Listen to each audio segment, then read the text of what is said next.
Good evening, Blue Hens. I'm Devine alongside Luke Hudson, and welcome back to Hens Sports Night, Episode 4.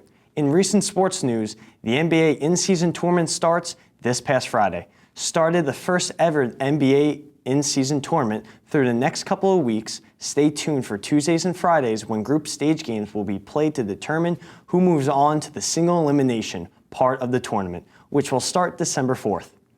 Philadelphia hosted a busy three-sport weekend that left fans on the edge of their seats as the Eagles held on to narrowly defeat the Cowboys, extending their record to 8-1. The Sixers won their midday matchup against the Suns to continue their win streak of now 5 games after last night's dominant victory over the Wizards.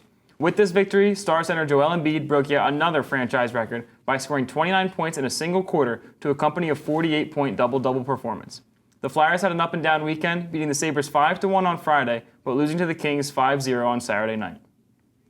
In other news around the National Football League, a new record was set by rookie quarterback C.J. Stroud after throwing first 470 yards and 5 touchdowns in the Houston Texans' win against the Buccaneers. The Chiefs took on the Dolphins in Germany for this week's international game, leading to a 21-14 victory in favor of Kansas City. The Browns hosted a shutout against the Cardinals as Deshaun Watson returned from injury. With the help of Joshua Dobbs and his team debut, the Vikings pulled off a close upset against the Falcons. Last Wednesday, we saw the conclusion of the MLB season with the Texas Rangers beating the Arizona Diamondbacks in 5 games to win the organization's first ever World Series. This year, we saw new rules like the pitch clock and bigger bases. The pitch clock had games lasting a little over 2.5 hours, which is the fastest games have been played in the last 30 years. This led league-wide attendance of games to be the highest since the 2017 season. In soccer this past week, Lionel Messi won his 8th career Golden Ball and Aitana Bonmati won her first. The NWSL finals have confirmed that OL Reign facing off in Gotham FC. The men's soccer league, Phil Neville, was appointed the head coach of the Portland Timbers, and the Chicago Fire is allegedly pursuing Barcelona forward Robert Lewandowski.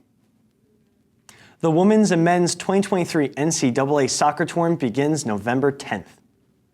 Moving on to our own school, the University of Delaware football team ended up suffering their first home loss last Saturday against Elon. The final score was 33-27. Quarterback Ryan O'Connor threw for 315 yards, 1 touchdown, and 1 interception. Running back Marcus Yarns had 9 carries for 45 yards and a touchdown.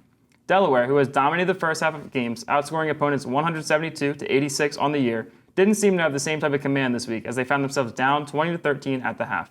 They attempted a late comeback but fell just short. Delaware only has 2 games left in the regular season, one next week against Campbell, and they'll finish the season in the Tub against Villanova. As we continue at UD Sports, the college basketball season for both men and women are underway. Our men's basketball season kicked off on Monday as they defeated the Bucknell Bisons 78-57 thanks to the efforts of Jair Davis with his 21 points, 10 rebounds, and 3 assists. They will face off against Goldie Beacom College on Wednesday for UD's home opener. The women's basketball team will open their season at the Bob Carpenter Center on Thursday as they face off against the Longwood Lancers. We also had our first upset of the men's college basketball seasons as the James Madison Dukes defeated the Michigan State Spartans. The Dukes beat the 4th-ranked team in the country by a final score of 79-76 in overtime. One of JMU's top performers was Terrence Edwards with his 24 points, 5 rebounds, and 3 assists.